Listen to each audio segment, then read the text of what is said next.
Well, as the deadline for talks on Iran's nuclear programme is extended in the Swiss city of Lausanne, the complexity of the negotiations is becoming clear. Let's talk about it in more detail. Timothy Stafford, research analyst at the Royal United Services Institute. Thanks for joining us on Sky News this afternoon. They said broad agreement, but it's a bit like being a bit pregnant, isn't it? I mean, is there an agreement or not? Well, when the Foreign Secretary says there is a broad agreement, unfortunately what that means in practice is there isn't specific agreement on a number of important details.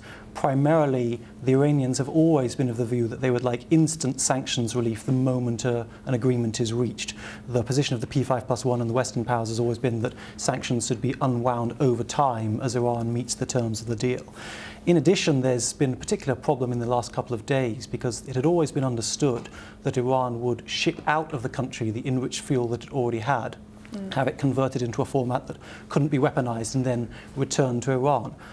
Members of the Iranian negotiating team have said that that's not up for discussion anymore. They're not prepared to do that. Now, that could be last-minute blustering, it could be brinkmanship, but it suggests that some of the agreements or tacit understandings that there had been heading into the negotiations are actually falling apart.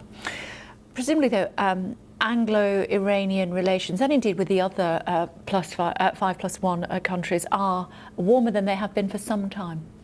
They're warmer in the sense that the parties are talking and they're at the table. That said, there are still significant issues that separate them. As a result of ISIS and their No, the primary reason that this is taking place at the moment is because the Iranian economy is suffering significantly as a result of sanctions and a falling oil price. And because of that, the Iranians are at the table and wanting a deal. That said, they want specific sanctions relief that the West at the moment is not prepared to concede. So I mentioned the UN sanctions. Part of the UN sanctions covers materials that you would be able to purchase, which you would need for your nuclear program. If those sanctions are unwound quickly, Iran could cheat on the deal and restart its nuclear program and acquire some of the spare parts that it's not been able to get over the last couple of years. But presumably their support in the fight against Islamic State helps.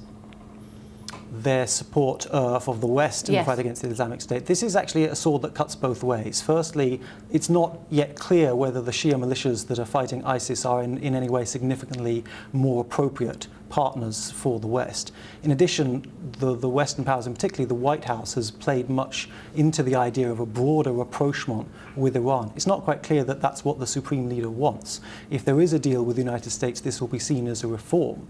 And the danger for hardliners in Iran that one reform will beget requests for further reforms. So there's a great skepticism that a broader rapprochement is the way to go, both in Tehran and in Washington. This is not going to play well with Israel, though, is it? Shouting from the sidelines and on occasion from the floors of Congress. Well, I mean, the fact that the Israelis aren't party to the negotiations is, of course, a reason that they're concerned, but they're also concerned about matters of substance. The Israeli position has always been that Iran should not have any nuclear enrichment capability on its territory. And what's being discussed at the negotiations in Lausanne, successful or unsuccessful, is focused on how to have a managed program that, whilst it remains in place, can't be weaponized. But the Israeli position of no enrichment within Iran whatsoever is not going to come out of these negotiations. I don't know if you do the lottery or not, but if you were a betting man, do you think that they will walk away with a deal? They will probably walk away with a face-saving agreement where they will say, here is a statement of progress, the steps that we've taken and where we've made some progress in some areas, and kick the can down the road, which they've done a number of times before in the last 12 months. The problem is that the longer this goes on with the negotiating parties continually saying we're making progress, the more the naysayers begin to lose patience. The hardliners in Tehran who say sanctions relief is never going to come in any meaningful form. The Republicans in the US Congress who say it's time to return to pressure because pressure is what brought Iran to the table in the first place. More pressure will extort more concessions. And of course the Israelis who will say it's time not only to consider more pressure but also explicit threats of military force. Do you play the lottery? I don't. You don't? Well, if you do, check out this next couple. This is fascinating, actually. Thanks very much indeed for joining us on Sky News this afternoon.